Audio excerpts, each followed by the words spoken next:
Episode 6 of Kaiju number 8 begins as Mina requests a status update on the Sagamihara location from Okaneji. Okaneji reported that the regular defense force had successfully evacuated the area around the incident. Status reports revealed that the kaiju had grown larger and entered its breeding phase. Immediate action was necessary to prevent a swarm of smaller kaiju from being released. Given the location's proximity, Mina decided the best course of action was to eliminate the primary kaiju before it could breed. She directed the team to set up sniper positions along the highway to handle the smaller kaiju. With the strategy laid out, she dismissed the team, and they all moved out to engage in battle.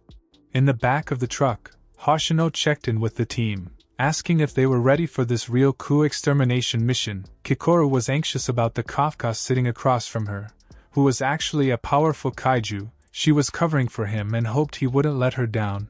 Suddenly, Kafka feels nauseous and throws up inside the truck. After an unpleasant ride, they reached their station, and Kafka finally got a look at the kaiju they needed to take down. Hoshino explained the plan. Mina would handle the giant kaiju in the center, while the newbie team would tackle the newly spawned kaiju, ensuring none escaped. Being the least experienced, they were assigned to the rear, making their success vital to the mission's outcome. Hoshino asked if there were any questions, but everyone seemed to grasp the plan perfectly. He then ordered them to demonstrate their skills on the battlefield. Meanwhile, the regular defense force reported to Okaneji that all civilians had been evacuated from the kaiju site and its surrounding areas. Okaneji conveyed this to the platoon and mentioned that Mina would reach her sniping position in 8 minutes. Upon receiving a report of a small kaiju nearby, the team leaped off the roof to engage, except for Kafka, who climbed down. Meanwhile, Mina arrived at her sniping position. Okaneji instructed the defense force to lure the giant kaiju towards her. The defense force launched missiles at the kaiju, successfully capturing its attention. On the ground, Kafka and the others prepared for the incoming kaiju. Kafka felt unusually calm, attributing it to the strength his suit provided.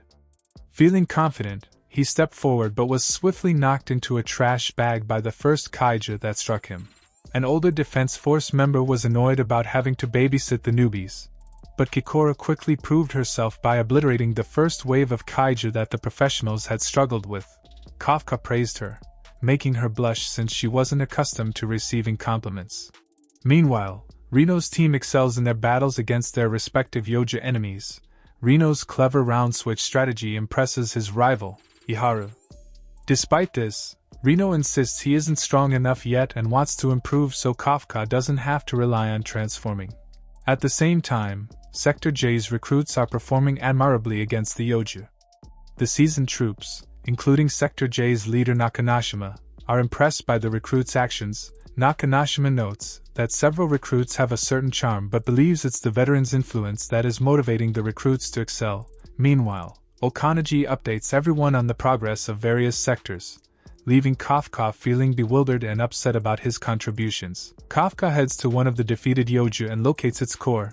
He contacts Hoshino and relays details about the Yoju's core. He suggests that the officers should attack the Yoju from the sides and insists on destroying every Yoju's reproductive organs to prevent further spawning. Hoshino praises Kafka and instructs Okaneji to share Kafka's intel with everyone. Kafka tells Hoshino that he will focus on eradicating the cores of the defeated Yoju. Meanwhile, Mina fires her large weapon at the Hanju. Mina defeats the Hanju in 3 shots, impressing everyone on the battlefield. However, Mina fires another round. Even though the Hanju had already plummeted to the ground, Hoshino approaches Kafka, showcasing his exceptional close-range combat skills by swiftly slaying a Yoju.